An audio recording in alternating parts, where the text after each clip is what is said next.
Le Fonds de solidarité FTQ est fier de présenter Les Dérangeants. Que vous souhaitiez devenir les premiers, les meilleurs ou les plus grands sur le marché, on prête main forte à des entreprises aux quatre coins du Québec. Au fond, on fait plus qu'investir. On s'investit dans vos projets. Visitez lefondsftq.com/entreprise. Salut tout le monde, Étienne Crevier à la barre de l'animation pour Les Dérangeants qui vous souhaite la bienvenue à cette nouvelle saison. On est dans les coulisses de la prochaine saison qui s'en vient des Dérangeants, saison 6, et on a quelques tours dans notre sac, quelques nouveautés à vous annoncer, juste 2-3 trucs, rien de tel. Mais première nouveauté, en fait, Carlo, on change l'animation. Oui, moi je suis pas une nouveauté par exemple. Non, on est depuis le d'accord. début. Oui, on a décidé de prendre en charge nous-mêmes l'animation cette année. Parce que ça faisait 5 ans qu'il y avait une animation qu'on disait professionnelle avec nous. Puis là, on a décidé de faire ça nous-mêmes puis d'amener ça à un autre niveau. On se faisait pas confiance, dans le fond. Je pense que c'est ça. Puis là, on a pris de la maturité. On a passé 5 ans devant le micro, 65 épisodes des Dérangeants. On a commencé à comprendre comment ça se faisait animer. Puis comme on le fait en vidéo cette année, bien là, on le fait nous-mêmes. Bien écoute, donc on salue Mathieu Charret, saison 1. On a eu Patrick Marcellet, saison 2-3. Ouais. Catherine Beauchamp, 4-5. Et donc, saison 6, Les Dérangeants qui vont s'auto-animer. C'est quand même exceptionnel. Absolument. Dans les autres nouveautés, en fait, qu'on veut annoncer aussi, bien, c'est le vidéo. On est enfin dans nos propres décors. Un super beau décor, soit dit en passant, dont on est super fiers. Là. Puis on peut l'annoncer, vu que c'est les coulisses. En fait, on enregistre dans les studios de Grande D. Et merci beaucoup, en fait, à Cathy Marquis qui assure notre direction artistique pour cette saison-ci. En fait, c'est grâce à elle qu'on a vraiment pu mettre ça en place. Mais avant toute chose aussi, avant de continuer dans les scoops, en fait, on va annoncer les nouveaux Dérangeants. Et donc, on se retrouve immédiatement. Ils font le tour du monde. Signent de gros contrats. Écœurent pas mal de monde. Et nous racontent tout ça. Voici les Dérangeants.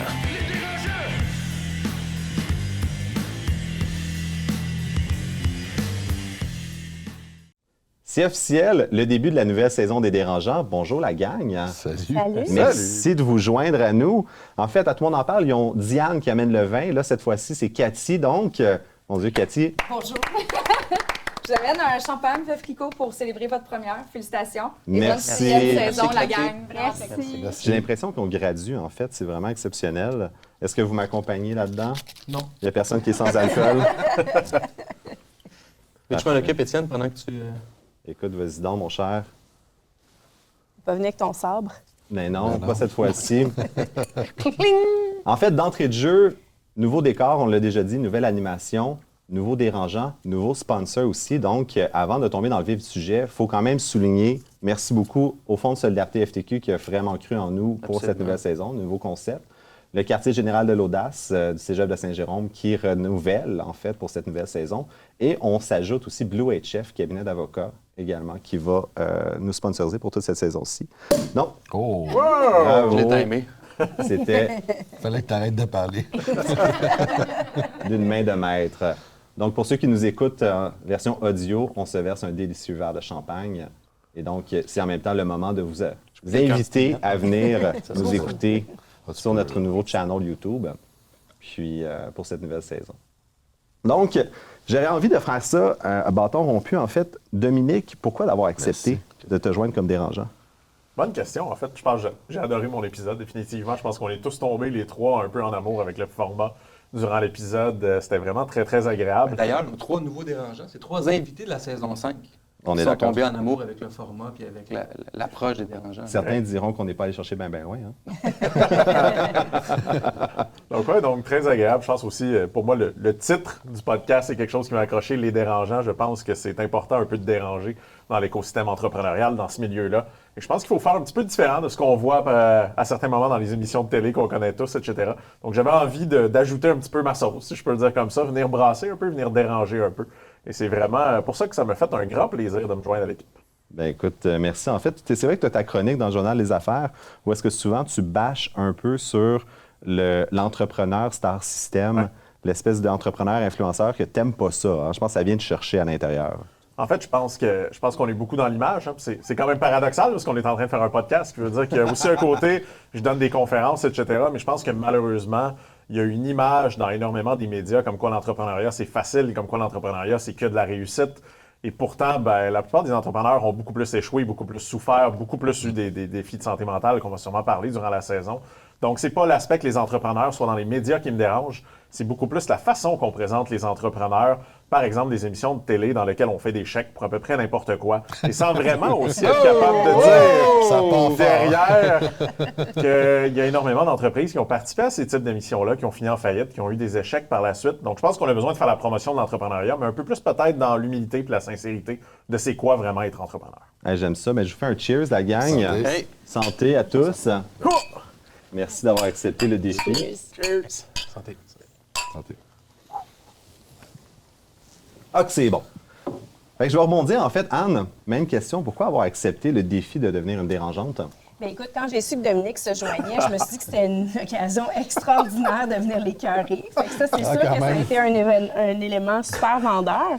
Mais non, au-delà de ça, je partage un peu la même vision que Dominique. Je pense que l'entrepreneuriat, il y a le côté sexy, oui, mais il y a aussi ce qui est super difficile, puis il n'y en a pas de facile. Puis moi, c'est vraiment ce qui me motive dans la vie, c'est d'expliquer ces histoires-là, de donner des conseils, puis d'essayer d'épauler les gens au travers de leur propre parcours entrepreneurial. Fait que c'est ça qui m'a comme animée, là. Puis on se le cachera pas, tu l'as pas eu facile nécessairement dans ton parcours. Oui, exactement. Fait que, tu sais, je pense que j'ai beaucoup à contribuer à cette conversation-là, mais en même temps, je veux aussi l'entendre des autres, puis je veux que ça soit ça qui ressorte cette saison-ci, qu'on entende les histoires difficiles, tu sais, qu'on entende le struggle, puis qu'on comprenne aussi comment tu peux transformer ça en opportunité tout le temps. Mais c'est intéressant parce que moi, ce que je connaissais de ton histoire, c'était la vente de l'entreprise aux géants américains pour des centaines de millions. Oui. Mais il y a toute une histoire derrière qu'on ne connaît pas. Oui, ça prend plus qu'un verre de vin pour la raconter. Mais effectivement, il y en a. Je vais vous donner des petites bribes au fil de la saison. C'est bon, fait qu'on va rapiécer ça, faire un épisode spécial au final. Oui, c'est ça. Qui va parler de toute l'histoire de l'MNTI. Puis en fait, Louis-François, petite blague à part, l'idée de relancer la saison 6, tu le sais peut-être pas, mais c'est venu de toi, Louis-François. Ah non, je ne savais pas. Oui, quand tu... Après ton épisode de la saison 5, tu nous as écrit ou appelé, puis tu as dit « Hey, j'aimerais ça participer plus. Je vais en faire plus. Y a-t-il un rôle que je peux faire? » Là, j'ai fait « Ah, si oui, on le fait. Ouais. » Comme... Fait que t'es le seul qui a postulé. Ça a été l'inflexion, le catalyste. Dans cette image publique-là, médiatique depuis longtemps, puis les gens ne voient pas ce que je fais comme business en arrière. Puis c'est souvent, je dis pas que c'est une frustration, mais les gens vont faire « On t'a pas vu à la TV depuis longtemps, quand je travaille plus que j'ai jamais travaillé. » Mais ça, c'est les dessous de l'entrepreneuriat, un petit peu comme tu disais, où on chaîne souvent sur plein d'images, mais le struggle n'est pas imagé du tout, puis c'est notre réalité du day-to-day en affaires. Moi, je pense qu'il était juste tanné de se faire appeler le chum de Patricia Paquin. Les d'une tribune. Il y a ça. Il est rendu où, Louis-François? On le voit plus, là. Mais on va en parler tout à l'heure, mais Louis-François, c'en est un où je pense que dans les médias, on entend parler de chez Cheval, les restaurants, bars, cafés que tu as sur la Rive-Sud. Mais Louis-François Marcotte, il gère pas mal plus que ça, puis c'est vraiment impressionnant. Puis, en tout cas, on va faire un tour de table tout à l'heure, mais j'ai hâte que les gens voient l'ampleur de ton implication entrepreneuriale. Cool. Puis en même temps, je pense qu'on doit souligner la non-présence de Marie-Claude Duquette, qui est notre 6e dérangeante. Qui est toujours là, plus que jamais. Mais qui, en ce moment, je pense, qui est en train de donner naissance à un vrai bébé. C'est quand on dit nos entreprises, c'est nos bébés, mais là, elle, c'est un vrai humain là, qui est en train d'accoucher. Donc, elle s'excuse de ne pas être avec nous. Je pense qu'elle a la meilleure raison au monde, bien honnêtement. Mais pour pouvoir suivre, ça, être une femme en entrepreneuriat, c'est déjà peut-être certainement plus difficile qu'un homme. Être une mère en entrepreneuriat, c'est next level. Les pères, c'est dur, mais les mères, c'est autre chose. Puis j'avais peur que tu ailles dire qu'on pouvait suivre son accouchement, mais quand non, j'étais pas là. J'étais plus suivre l'entrepreneur, jeune maman, dans le processus, qui est quelque chose de tellement intéressant, mais qui va venir avec une tonne de défis pour elle, c'est clair. Mais je vais rebondir sur ce point-là pour vous demander aussi individuellement, si vous aviez un rôle, un casting à incarner comme dérangeant, comment vous le décririez? Est-ce que vous avez pensé, mettons, l'entrepreneur TDAH, souvent, tu as écrit quelques livres, on ne se le cachera pas, sur le sujet. Tu veux-tu encore spinner là-dessus? C'est-tu un tag que tu aimes? C'est-tu un branding qui t'accroche? C'est pas nécessairement un branding. Je pense que la santé mentale n'est pas un branding. C'est quelque chose qu'on devrait tous parler puis plus incarner. Fait que définitivement, je me suis souvent été le porte-étendard un peu d'annoncer en pleine pandémie que je pleurais dans mon auto avant de rentrer au bureau. Donc, j'en ai parlé beaucoup. Par contre, je dirais que je me vois plus comme le challenger, plus comme la personne, justement, puis C'est le titre, c'est ça, c'est les dérangeants, mais je me vois définitivement comme le dérangeant à l'intérieur de Dérangeant ça. chef. Je trouve qu'il y a un peu trop de consensus à certains moments, qu'on a besoin de brasser les idées. Puis c'est ça l'entrepreneuriat. Je regarde, je suis souvent en total désaccord avec mon équipe de direction. Puis on finit toujours par se raccorder. Mais souvent, je suis inquiet. Quand on pense tous pareil, quand on commence à tous être sur la même longueur d'onde, il y a sûrement un angle qu'on n'a pas vu. Puis moi, j'ai envie qu'on aille chercher ces angles-là, peut-être, qui sont un petit peu plus cachés. J'aime ça. Fait que Dominique Gagnon, le fauteur de troubles. Tout à fait. Parfait. Anne Martel. C'est une bonne question. Écoute, moi, je pense que ce qui a toujours animé mon parcours, c'est mon intérêt pour les gens. Fait que moi, c'est le cœur, je pense. Ça serait ça, mon casting. La dame de cœur. La dame de cœur. La main de fer dans un... Non, la main de fer dans un gant de velours. Exact. Ah, j'aime ça. Puis toi, François? Ben moi, j'ai découvert dans les dernières années un volet social dans les business que je n'avais pas abordé avant en travaillant avec des jeunes différents, des autistes dans notre cas. Puis ce volet-là social, comment tu fais pour le mettre en valeur, mais le rendre réel et adapté à tes business, je veux dire jusqu'à rentable pour que ça fonctionne. Exact. Mais en fait, je rebondirais là-dessus pour vraiment plus, comment je peux dire, approfondir ton parcours, puis vos parcours de chacun. Qu'est-ce qui t'anime au day-to-day? Tes semaines sont remplies comment? Tu travailles sur quoi ces temps-ci, Louis-François? Bien là, je suis sur un gros projet d'usine actuellement où je ne pensais pas aller dans l'alimentaire. C'est une curve qui est arrivée, puis on a fait l'acquisition d'une usine. On prend possession Une curve qui est arrivée pour faire l'acquisition d'une usine. Parce que j'ai fait des restaurants. Non, mais c'est j'ai fait des restaurants toute ma vie depuis 20 ans, jusqu'à faire du coffee shop. Puis là, je me ramène à un offre qui rentre de faire l'acquisition d'un truc alimentaire, mais qui est industriel, qui est beaucoup moins sexy que faire des restaurants, parce que c'est hot, des restaurants, c'est le fun, c'est un beau lifestyle, mais c'est difficile. Probablement que je vais avoir sa bonne track actuellement. Fait qu'il y a peut-être un peu de maturité dans cette curve-là. Fait que tu as l'usine alimentaire dans le coin de Saint-Jérôme, si je ne me trompe pas, qui s'en vient. Tu as Cheval, qui est toujours actif. Vous avez deux emplacements maintenant. Ouais. 2 emplacements. Tu as le café. Oui. Puis je suis associé dans d'autres restaurants, mais je suis back-end. Exactement. Dans combien de restaurants tu es associé? 2 autres. 2 autres. Oui. Quand même. Tu n'avais pas une microbrasserie sur C'est ça, je disais. Ah, c'est sûr. Restaurant, microbrasserie. C'est ça, exactement. Tout pareil, finalement. Ouais. Puis, as-tu des livres qui s'en viennent? Il y a un livre sur la table, mais que là, actuellement, c'est un livre de contenu un peu différent de ce que j'ai fait. J'ai fait 9 livres de recettes. Puis celui-là, ben c'est recettes, mais pas de photos. Plus sur l'histoire un peu. Tu sais, il y a un bagage que tu as à un moment donné de dire, OK, là, je peux sortir des recettes que j'ai faites, que j'ai trippées, qui sont pas dans les livres, que j'ai pas mis en contenu nécessairement, ou que j'ai trippé à refaire. Là. Fait que, avec un peu l'histoire de la synthèse de ce que je fais jusqu'à aujourd'hui. OK, c'est très cool. Fait que quand tu dis sur la table, c'est que ça s'en vient, mais c'est pas... C'est zéro dans le presse-papier. C'est parlé, c'est entendu, mais c'est pas fait. OK, génial. Puis sinon, il y avait aussi une émission de télé. Oui, un show TV qui me suit depuis 4 ans. Là, c'est Tout.tv. Donc, on a fait Aide demandée. On aide 3 restaurateurs par année. Donc, je les suis dans leur quotidien pour redresser X, Y, Z situations d'affaires dans lesquelles ils sont pris. La pandémie a rentré là-dedans, fait qu'on a eu à gérer la pandémie dans ces shows de TV-là, qui était un bel accident parce que ça a amené plein d'impondérables qu'on savait pas, qu'on voyait pas venir, que moi je gérais avec mes business, mais que j'avais à aider d'autres dans leur cas. Puis là, on fait une 4e saison qui est, le titre de travail, c'est Investisseurs demandés parce qu'ils me suivent dans les investissements que je fais. Puis à quel point tu dirais que ce show-là est la réalité? T'sais, on parlait du star système entrepreneurial. Est-ce qu'on va vraiment dans ce show-là avoir la vérité? Oui, tout à fait, parce que c'est ce qui. En fait, la productrice de ce show-là, à la base, elle disait les gens ne savent pas ce que tu fais dans la vie. Puis c'est à partir de cette ligne-là. Puis j'ai fait, t'as raison, mais tu sais, moi, je le vois pas, je n'étais pas dans cette image-là. Je travaille mes affaires sans être dans l'œil du public. Puis quand tu mets une image puis tu vois en caméra, tu fais OK, c'est ça ma réalité. C'est vrai que c'est ça que je fais, puis c'est pas forçant. Fait que pour moi, c'est le fun, les gens t'en parlent, puis tu fais ouais, c'est cool, vous avez vu ce que j'ai fait, mais avec beaucoup d'humilité, de dire OK, on a trippé à faire relever ce restaurant-là, puis ça a fonctionné, puis de voir des résultats, là, c'est très tangible, tu sais. Des fois, tu travailles avec des gens, puis avec le background que j'ai de donner 2-3 trucs à un restaurateur, puis ils te rappellent la semaine d'après, ils disent hey, mes chiffres sont hot, je fais OK, ça a marché. Ça a de l'impact. Hein? Ouais. Est-ce que tous les restaurants qui ont passé sont toujours en vie? Il n'y en a pas de fermés à date. Excellent. C'est meilleur que les statistiques. Oui, c'est ça. Fait qu'on touche du bois, même si c'est pas du vrai bois autour de nous. Il y en a du vrai bois là-dedans. Bon, donc, c'est Cathy me fait signe à l'oreille, on me dit c'est du vrai bois. Good job. Et voilà. Puis, je clôturais là-dessus, en fait, François, dans ton parcours jusqu'à maintenant, ça a été quoi? Comment je pourrais dire? Combien de faillites t'as faites, en fait? J'ai pas fait de faillite, mais j'aime dire que il y a des contrats puis des business qui se ferment par restauration, particulièrement, il faut accepter d'arrêter.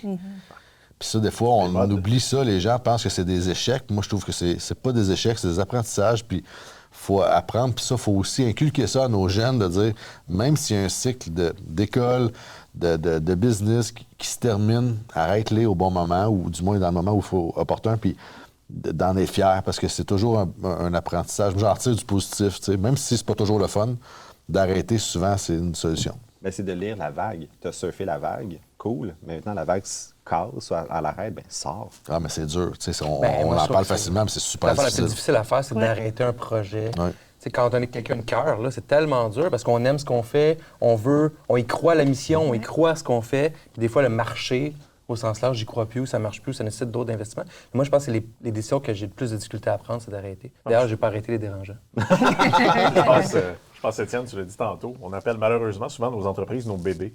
Moi, je pense que c'est quelque chose qu'il faut arrêter de faire. Parce que la réalité d'une entreprise, c'est pas un enfant. Tu sais, plusieurs d'entre nous ont des enfants autour de la table. Moi, souvent, quand je regarde mes filles, je me dis, c'est pas ça, mes entreprises. Mes filles, évidemment, je vais les aimer toute ma vie. Mes entreprises, moi, dans mon cas, souvent, je souhaite les vendre. Mais je pense qu'on doit aussi avoir ce sentiment-là, d'arrêter peut-être d'être trop attaché émotivement, parce qu'énormément de gens vont s'identifier à leur entreprise. Puis une faillite, c'est aussi ce qui amène énormément de burn-out et de problèmes de dépression par la suite, parce qu'on est tellement émotif envers l'entreprise que souvent, on devient peut-être un peu trop fusionnel avec celle-ci. Puis je pense que c'est un des risques, puis un sujet, évidemment, qu'il faudra parler. Cet aspect-là d'appeler nos entreprises nos bébés. Faillite, c'est négatif comme mot, car ça ne l'est pas toujours. En tout cas, on en reparlera de ça. Mais je pense qu'on a un épisode sur cette saison-ci qui va toucher ce point-là. Mais c'est un excellent... Tu mets la table, Dominique, pour justement ton parcours. T'en as eu quelques-uns des bébés. T'en as 2 vraies, tangibles, humaines. 2 princesses. 2 princesses. Mais depuis l'âge de 14 ans, en fait, tu bâtis des bébés entreprises. Effectivement. Au départ, en fait, je les ai appelés mes bébés, qui est peut-être un des problèmes. J'ai fondé ma première entreprise à 14 ans, donc 2. En fait, donc j'ai fondé une maison de disques à ce moment-là, qui est un des plus gros producteurs de spectacles de punk rock au Saguenay-Lac-Saint-Jean. Sérieux? J'étais le plus capitaliste des punks, je vous avouerai que... Ça, c'est très entrepreneurial, le plus gros de la région. Puis je faisais de l'économie circulaire. Aujourd'hui, je peux en parler. En fait, j'avais des gens qui confisquaient la marijuana aux gens qui en fumaient et qui leur vendaient le même stock dans des baguettes différents. Donc, très rapidement, j'ai découvert que j'avais un côté entrepreneurial fortement développé. Je me suis mis aussi à créer des sites Internet, donc j'ai commencé à faire des sites web. J'ai eu la chance de vendre ma première entreprise à 16 ans, pour un peu plus de 70 000 $, ce qui est énorme à 16 ans. C'est complètement débile de penser à ça. Et par la suite, j'ai toujours dit que l'entrepreneuriat m'a tenu loin de ce que je pourrais appeler la rue, mais aussi d'être tannant. Donc, la réalité... Tu aurais pu tomber du mauvais bord, dans le fond. J'aurais pu tomber du mauvais bord. J'ai travaillé un petit peu dans les bars à ce moment-là, évidemment, dans l'événementiel. Donc, j'ai toujours eu une personnalité atypique, un trouble avec l'autorité, mais l'entrepreneuriat m'a permis de rester groundé. Donc, j'ai toujours été entrepreneur depuis ce temps-là. Je suis rentré au bac en communication publique parce que les 3 universités où je voulais aller m'ont refusé, évidemment. Et quand je suis rentré, après 2 semaines, je me disais, il faut créer une autre entreprise. J'ai créé Piranha, qui est devenu un des plus gros développeurs d'applications mobiles au Canada. C'est nous qui avons fait les applications de Desjardins, le virage numérique du Devoir. On a fait des centaines d'applications. On avait un peu plus de 100 personnes. J'ai vécu une fraude, j'ai tout perdu. Donc, tu en as parlé, combien de faillites? Moi, j'ai fait une proposition consommateur qu'on peut appeler une faillite. Ouais, pas loin. Ça fait partie de la famille, je te dirais, parce que mon crédit, effectivement, je suis passé, c'est quand même drôle, je suis passé à pas avoir le droit d'avoir une carte de crédit à un banquier privé à la banque en une journée d'intervalle quand j'ai terminé ma proposition. Mais Piranha a été une aventure incroyable, mais très difficile sur la fin. Donc, évidemment, suite à une fraude, à l'aspect de faire trop confiance, j'ai perdu mon identité, perdu l'entreprise. Je l'ai vendu par la suite. Ça l'a aussi mal terminé à ce moment-là. J'ai tombé, mais je me suis relevé. Donc, depuis ce temps-là, j'ai fait 6 ou 7 entreprises. J'ai vendu dernièrement Rose Bouddha, où je suis devenu un actionnaire avec les fondateurs de Frank & Oak dans le monde de la mode. Mais principalement, mon day-to-day, c'est d'être fondateur et président depuis 5 ans de Connect & Go, où on fait des bracelets intelligents et des systèmes de gestion des attractions. Tu es fondateur depuis plus que 5 ans. Oui. On a changé, en fait, de rôle. La réalité, j'ai fondé l'entreprise il y a 10 ans. Donc, on fête notre 10e anniversaire cette année, des 5 premières années dans lesquelles on était un joueur dans l'événementiel. C'était mon associé qui roulait le show.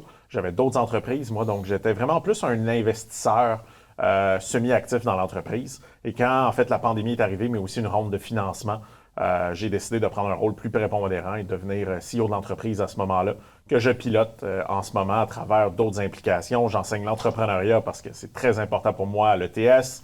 Je suis maître d'enseignement, mais aussi personne qui s'occupe du Santec. Donc, j'ai travaillé au Santec comme entrepreneur en résidence. Je suis impliqué chez Zoo, qui est l'incubateur de Guy Laliberté, sur le conseil d'administration. On est Donc, dans le name dropping, là. je suis un classique hyperactif. En fait, parfois, quand je fais la liste, je me fatigue moi-même. Je me dis, OK, tu dors combien d'heures? La réponse est 4. Je dors très, très peu. Mais oui, je suis très, très impliqué. Le focus, c'est pas pour moi. J'ai fini par l'accepter. Ça a été un long cheminement. Alors, mais... tu as dit, l'entrepreneuriat te gardait groundé. Ouais. Qu'est-ce qui te garde groundé dans l'entrepreneuriat? Est-ce que c'est le lien avec les clients, la nécessité de leur livrer un bon produit qui fait que... Mais parce que tu peux vite divaguer, là. Dans ta personnalité, tu l'as dit au début. Qu'est-ce qui t'accroche tant que ça dans l'entrepreneuriat? Première chose, je pense qu'Anne l'a dit tantôt, c'est le monde. Je pense que j'aime foncièrement les gens, j'aime bâtir des équipes, j'aime ce côté-là. Et l'autre côté, c'est que j'aime un peu déranger les gens, puis je pourrais dire le mot faire chier. Mais dans l'entièreté de mes entreprises, j'ai généralement été positionné comme la personne qui venait challenger les géants. J'ai l'impression... mais t'es fait chier. En fait, moi, je les aime pas, eux, je les fais réellement chier, mais j'aime les faire chier. Donc, c'est un peu plus ça qui est dans mon process. Chez Connect & Go, aujourd'hui, on vole des clients à des compagnies qui valent 1 milliard en bourse. On sait qu'on est en train de bouleverser le marché. Et je fais partie des gens qui, je pense, sont très ambitieux. J'ai pas envie de faire une entreprise qui va faire 2-3 millions. La réalité, j'ai envie de faire des coups de circuit, j'ai envie de faire des choses qui vont marquer. J'ai envie d'avoir un legacy, donc que les gens se rappellent aussi de ce qu'on a bâti. Pour moi, c'est très, très important, ce côté-là. Donc, je dirais que c'est ce qui me ground. Ce qui me ground aussi, c'est d'être occupé. Je dis souvent que dès le moment que j'ai du temps, je fais du trouble. Donc, l'aspect d'être très, très occupé me ground définitivement énormément. Comme les gens qui te dérangent à l'école, là. Quand ils n'ont rien à faire, ils sont dérangeants. C'est sûr, c'est ça. J'étais ça à l'école, définitivement. C'est lié à la douance aussi. C'est lié à la neuroatypicité. Je pense que définitivement, on peut se donner des étiquettes. Ça fait vraiment pas longtemps que je sais que je suis doué. Je déteste le mot doué, mon dernier livre, parce que je trouve qu'on a l'air fraîchier. C'est pour ça que j'ai dit exactement ce mot-là. Mais oui, je pense que je suis différent. Je pense que la plupart des entrepreneurs sont différents. Je suis en train de sortir mon 4e livre qui s'appelle « Et si l'entrepreneuriat rendait fou ?» qui est un peu ma quête d'essayer de comprendre est-ce que je suis devenu fou parce que j'étais entrepreneur ou je suis devenu entrepreneur parce que j'étais déjà fou. Et en fait, je vous dirais que là, je suis rendu presque à la conclusion du livre. La réalité, c'est que c'est un peu des deux. Je pense que les neuroatypiques ont beaucoup plus de chances de devenir entrepreneurs. Ben, dis-moi pas la fin, j'achèterai pas d'abord. Je te dis pas la fin. Mais parlant de court-circuit, en fait, ce qui m'amène à Anne, ton histoire qui était, je pense au Québec, un des plus gros coups de circuit. Tu es la femme entrepreneur qui a levé le plus de financement de capital de risque. Oui, certainement au Québec, puis à une époque au Canada, là, je ne sais plus ça a l'air de quoi, mais probablement encore. On est probablement, oui, en ce moment, ça va pas super bien, je peux le garder pour une couple d'années encore. Mais oui, puis c'est drôle. Mais c'est combien le plus? On parle de combien de millions levés? On a levé 230 millions. 230. Oui. Pas 2 piastres. Ça va. C'est ça. Il y a des hommes entrepreneurs qui ont levé plus, mais femmes entrepreneurs, tu es dans le top. Ça, c'est certainement, ça n'a pas été fait très souvent. Vous avez votre propre catégorie. Oui. Très cool. Oui, c'est ça. Mais tu sais, écoute, tu peux toujours te réinventer, hein, la vie est ainsi faite. Mais... Les Gémeaux ont fait maintenant des trophées hommes-femmes. Peut-être que les entrepreneurs, ça va être ça un jour. Oui, c'est ça. Je souhaite. En fait, ça existe, là, mais oui, c'est sûr. Donc, à la base, Element AI, mais ça n'est pas parti là, en fait. L'entrepreneuriat, pour toi, ça a commencé vraiment plus tôt. Bien, c'est drôle parce que j'écoutais ce que Dominique disait, puis moi, je me rejoins comme un peu à l'inverse de son parcours, en ce sens que moi, j'ai essayé de ne pas être entrepreneur toute ma vie, puis c'est comme si ça m'a rattrapée. Puis j'ai eu une grande quête d'identité pendant, mon Dieu, peut-être 20 ans, à essayer de trouver qui j'étais, parce que c'était pas encouragé, étonnamment. Je venais d'une compagnie, je venais d'une famille qui avait une compagnie familiale, puis tout ça. Donc, ça faisait partie, pour moi, des possibilités. Puis je me rejoignais beaucoup dans l'aspect un peu lifestyle aussi, d'avoir sa business, puis d'être son propre patron, puis tout ça. Mais en même temps, mes parents, c'est pas ça qu'ils voulaient que je fasse. Ils n'ont pas poussé pour... Non, ils ont poussé partout ailleurs. C'est quoi l'entreprise familiale? C'était une compagnie médicale. Donc, on distribuait là, des équipements là, pour faire des tests de son dans les cliniques, les hôpitaux. Puis éventuellement, moi, je l'ai repris. C'était ma première compagnie. Je l'ai repris. J'ai commencé à faire mes propres produits. Puis c'est là que je l'ai vendu quelques années plus tard.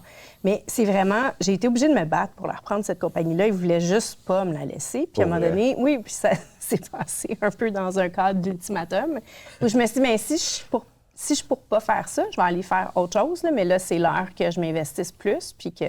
Fait que tu as demandé à tes parents, donnez-moi l'entreprise, sinon je fais mon camp. Je ne l'ai pas eu gratuitement. J'ai dû racheter, mais c'est ça. Puis oui, mais essentiellement, c'est ça. Fait que j'ai dit là, moi, c'est ce que je vois, voici comment je veux l'aborder, puis si vous ne me laissez pas faire, moi, je vais aller faire autre chose. C'est assez classique. Hein? Les reprises familiales, pour en avoir vu à l'école d'entrepreneurship de Beauce, il y avait beaucoup de reprises familiales les histoires d'horreur de parents qui veulent pas quitter, de parents qui veulent pas vendre, de parents qui vendent mais qui veulent rester. Je pense que définitivement, c'est commun. C'est pas facile. Puis pour plein de bonnes raisons aussi, parce que les gens voient leur compagnie comme leur bébé. Puis souvent, tu es entrepreneur, puis je pense que nous, on essaie là, on essaie de se dire qu'il y a autre chose dans la vie, mais tu sais, la génération d'avant, ils ont vraiment tout investi dans leur compagnie aussi. C'est comme la première génération de richesse réelle. Fait que tu sais, c'est certain fait que c'est certain qu'à un moment donné, ça veut tout dire pour eux. Puis t'arrives, là, t'as 65 ans, 70 ans, puis de compagnie. Qu'est-ce que tu vas faire? Parce que tu as travaillé 80 heures semaine toute ta vie. Tu n'iras pas jouer au golf, ta business, c'est ta vie, fait que tu n'as pas bâti d'autres choses. Mon beau-père m'avait déjà dit « Laisse-moi pas à la maison, je vais virer. » Bien, c'est sûr. Puis ils peuvent être dangereux aussi quand tu fais ça, là, parce qu'ils commencent à acheter des affaires puis ils pensent qu'ils peuvent faire d'autres compagnies. Fait que c'est sûr que, tu sais, c'est ça. Fait que dans ma quête identitaire, moi, j'ai vraiment juste essayé de ne pas être entrepreneur. Puis à un moment donné, je me suis dit non, c'est vraiment ça qui m'anime. Puis là, tu vois, après chaque vente d'entreprise, pas parce que c'était mes bébés, même si j'ai une relation très émotive avec mes compagnies, puis surtout avec les gens là, qui étaient dans ces compagnies-là, j'ai trouvé ça vraiment difficile parce que là, je me dis, mais là, je suis plus entrepreneur parce que j'ai plus de compagnie. Mais c'est faux. C'est faux. Mais c'est quand même comme ça que je me sentais. Puis là, tu sais, récemment, j'ai décidé là, d'explorer un peu du côté obscur de la force. Puis là, j'ai commencé avec Kira Capital. Puis tu vois, c'est ça. Le volet entrepreneurial est super important pour aller bâtir des connexions comme ça. Mais en même temps, je me dis, bien là, moi, je suis une ancienne entrepreneur. Non, je suis encore une entrepreneur. Je fais d'autres projets. J'ai plein d'activités, mais c'est difficile quand tu commences à t'identifier à quelque chose de vraiment perdre cette identité. Et pourquoi tu appelles ça le côté obscur de la force? Bien, parce que c'est capital, c'est du financement. Fait qu'à un moment donné, je me dis, on a tous eu à un moment donné à aller lever des fonds, puis c'est pas nécessairement. Bien, c'est pas nécessairement. Pour un entrepreneur, c'est pas vraiment la partie la plus fun là, de ton quotidien. C'est là que tu fais un peu comme déshabillé en général. Oui, c'est ça. Fait que tu sais, comme t'aimes pas mal mieux t'occuper de tes clients puis de tes employés que d'aller lever de l'argent. Je pense que, en tout cas, moi, personnellement, c'est ça. Oui, ça reste du gaz dans l'entreprise. Lui, aime ça. Lui, il aime ça. Lui, il est atypique. Moi, j'aime bien cette portion-là parce que la réalité, il te donne les moyens d'aller beaucoup plus vite. Puis ce sera peut-être un sujet intéressant, un bootstrap, ou lever des fonds. Il y a énormément de débats et de questions là-dessus. Je pense qu'il n'y a pas de bonne réponse. Ça dépend de ce que tu veux faire. La réalité, si tu veux changer le monde, il va te falloir énormément d'argent pour le faire. Exact. Et pour ça, il faut lever des fonds. Fait que Dominique, Anne, Louis-François, on vous a quand même pas prévu une entrée en douceur. On voulait quand même vous cuisiner. J'adore. Oh! Très bon. Très bon. Merci, je l'avais préparé. Je l'avais pensé dans le tête. Essaye de faire ton Guillaume. On manque juste le clavier, là. On va trouver ça.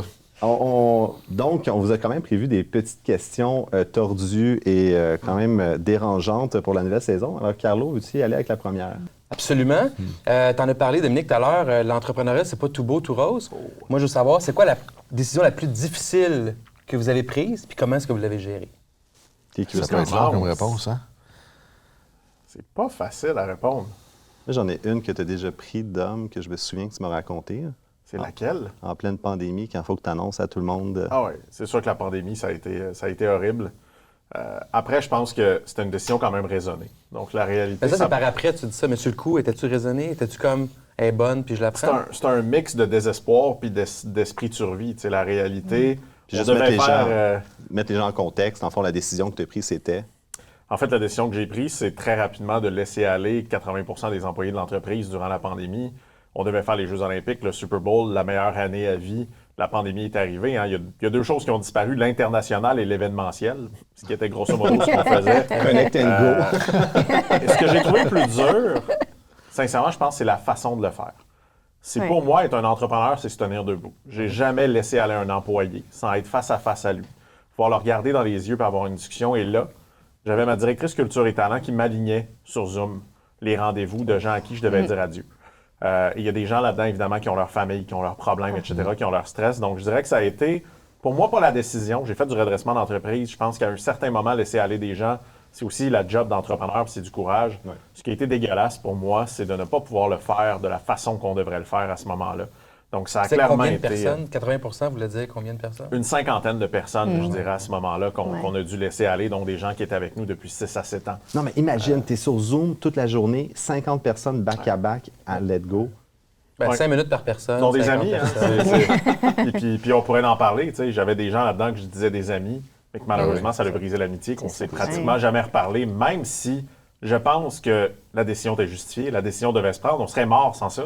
Aujourd'hui, on est plus fort, on est plus solide, mais je pense qu'aussi le courage de prendre cette décision-là très tôt, quand la pandémie est arrivée. C'est ce qui fait qu'aujourd'hui, Connect & Go est à peu près 2 fois plus gros qu'avant la pandémie et vraiment sur une courte période de temps. Mais on en parlait tout à l'heure, l'entreprise qui est son bébé, de la même façon que nos employés, c'est pas notre famille. Du tout. Puis tous les entrepreneurs qui disent ça, c'est de la bullshit. Parce que le jour où il faut que tu laisses aller le monde, tu vas le laisser aller. La famille, tu ne la laisses pas aller. Je veux dire, tes enfants, c'est tes enfants, tes parents, c'est tes parents. Mais les employés, c'est pas ça. C'est une équipe. Il y a peut-être d'autres mots que famille, mais la famille, c'est pas vrai. Un entrepreneur qui dit ici, on est une famille, on se traite comme une famille, tu sais qu'il va t'abuser. Anne, la décision la plus difficile que tu as prise? Bien, on en parlait tantôt, mais moi j'appelle ça vendre trop vite, mais vendre ma compagnie vraiment avant ce que je voulais être capable de démontrer. Même avec les millions au bout?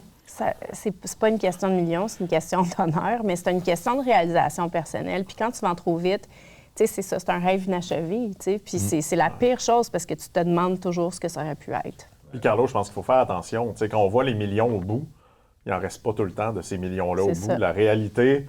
je suis allé pas contre l'impôt, là. On parle qu'on a levé 230 millions. Je pense que l'entreprise a été vendue moins que ce qui a été levé ou un peu plus. Non. Mais ça reste que... Moi, je le vois comme entrepreneur. Il ne me reste plus tant de parts dans mon entreprise. Ça fait que j'ai levé énormément. Donc, souvent, l'image publique encore, ça va être quoi quand je vais vendre? Ça va sûrement arriver un jour. Je vais annoncer un gros chiffre. Mais c'est pour ça qu'on personne va savoir ce qui reste. Mais on vend parce qu'on se dit il va rester c'est beaucoup d'images, là. Des zéros au bout de la ligne. Là. Parfois, des fois, on vend parce qu'on est obligé. Ben oui, c'est ça. Parfois, tu vends parce que tu n'as pas le choix. C'est la seule façon de survivre. Ça va être un épisode en entier, la vente d'entreprise. Louis-François, décision la plus difficile que tu as prise? J'avais un groupe de restaurants, j'avais 28 ans. Chicane d'associés, il est obligé de me racheter, mais il faut que j'accepte le rachat. Un shotgun. Sort of, là. C'est un autre épisode, mais... mais ce changement-là, parce que c'était, pour moi, à l'époque, c'était un lifestyle, j'en ai parlé tantôt. Tu as 200 employés, tu vis de soir, de fin de semaine, tu travailles tout le temps, tu n'as pas d'enfants, tu n'as pas de famille, tu vis dans un contexte. C'était comme... T'es un king aussi, là. Oui, tu roules, là. Puis tu dis, OK, là, je prends le chèque, je m'enlève. C'était comme un... C'était pas l'argent, c'était tout le... L'identité, le lifestyle qui changeait. J'ai des discussions avec mon avocat à ce moment-là, je me rappelle, j'ai fait... J'étais pas trop conscient, mais c'était un deal breaker, mais c'était en même temps le plus bel apprentissage que j'ai eu. Est-ce que tu étais une personnalité publique à ce moment-là? Oui. Est-ce que ça ajoutait... Ah oui, tout jouait. Charge, c'est une couille, t'es dans le Journal de Montréal, t'es tout le temps... C'est tout le temps une loupe de... Tu fais des moves d'affaires, mais qui sont répertoriés publiquement. Comme du entertainment. Exactement. Tu fais page 2 du Journal de Montréal, t'as pas d'affaires là. Mais non, on est d'accord. Il y a personne, mais ça sort bien pire que c'est. Mais t'avais une tonne de visibilité quand même, quand c'était positif. C'est toujours ça, tu sais. Mais... Qui nourrissait tes restaurants. Oui, c'est l'envers de la médaille. Et en 140 caractères, désolé, je vous ramène, parce qu'on pourrait s'étaler pendant, je pense, des heures sur... C'est ça qui se passe quand tu as 5 entrepreneurs qui parlent ensemble. En 140 caractères, c'est quoi votre coupe Stanley comme entrepreneur? Pas pour vos entreprises, mais comme votre vie personnelle dans la job d'entrepreneur. Ça serait quoi la coupe Stanley? Anne, tu veux y aller? Écoute, bonne question. C'est à 40 caractères. Oui, c'est ça. Merci. fait que c'est ça. Coupe Stanley. My God. Je dirais bâtir des écosystèmes. C'est ça qui compte pour moi. Fait que réussir à faire ça, c'est le summum du succès. J'aime ça. Louis-François? Moi, c'est de l'humain. C'est des fois de prendre des gens qui n'étaient pas ce qu'ils étaient, de les faire évoluer, là, de les faire croître, puis de les amener dans une position d'entreprise, de les amener associés quand ils ne faisaient pas ça du tout au départ. Fait que c'est ce bout-là humain, là, je vais dire l'humain. Un catalyseur. Oui. Toi, Dom? Je peux peut-être aller sur ce qu'Anne a dit. Pour moi, une des missions que je me suis donnée, c'est de changer le monde de l'éducation. Ça fait partie de ma prochaine mission. J'ai envie d'ouvrir des écoles pour les gens atypiques. J'ai envie de... Je connais Carlo Caro qui travaille dans une petite business. Bonne chance pour ouvrir les écoles. En fait, c'est ce que j'aime, c'est... Je suis le classique personne qui se fait dire « tu réussiras pas » ou « c'est pas faisable, c'est là que je vais arriver ». Fait que je vois sur mon parcours scolaire, je vois mes 2 petites filles, j'ai pas envie qu'ils vivent ce que j'ai vécu. Donc, pour moi, je pense pas que c'est l'entreprise, je pense pas que c'est l'argent, c'est les millions. Je pense que c'est de changer des choses que je trouve inacceptables. Le sentiment de justice, c'est très, très important. Pour moi, le système est injuste en ce moment, il faut le changer. Donc, ça fait partie de, en fait, le processus d'amener mes entreprises à une plus grande valorisation, qui va me permettre aussi, je pense, de d'être un peu plus challenger et d'arriver un peu plus dans un secteur qui, malheureusement, bouge pas assez vite. C'est-tu l'argent qui va te permettre de faire ça? Je pense que l'argent aide. Je pense que l'argent, pour moi, l'argent, ça a été une longue discussion avec ma psy. Je déteste l'argent, j'aime la liberté. Et l'argent amène la liberté. Je pense que oui, il va falloir énormément d'argent pour être capable de brasser ce milieu-là. Mais je pense qu'il faut le brasser définitivement. Donc, ça fait partie de ma Coupe Stanley. Si je réussis demain matin à sauver des petits Dominique qui auraient pu mal virer, j'en connais énormément, ben pour moi, ça va être ça. J'avais vu Adam Newman de WeWork qui avait essayé d'ouvrir une école aussi. Ça a mal fini son histoire. Ouais. Toute l'histoire d'Alan Newman a mal fini. Dominique, Louis-François, Anne, merci beaucoup de vous être prêtés au jeu. Bienvenue pour la prochaine saison. Merci. Merci. Carlo, merci de toujours être là, fidèle au poste. Toujours En fait, là. du pilote des dérangeants au pilote de la saison 6, on est ensemble. Et donc, on se voit déjà la semaine prochaine pour un prochain épisode. Des grandes nouveautés également qu'on annonce en scoop. On n'est plus juste à 13 épisodes par saison, mais maintenant à 26. Donc, un par semaine. Vous allez pouvoir nous avoir dans vos oreilles ou dans votre écran. Et donc, prochain épisode, Caroline Néron, où est-ce que le thème va être rebondir d'un creux. Merci beaucoup à tous et on se voit la semaine prochaine.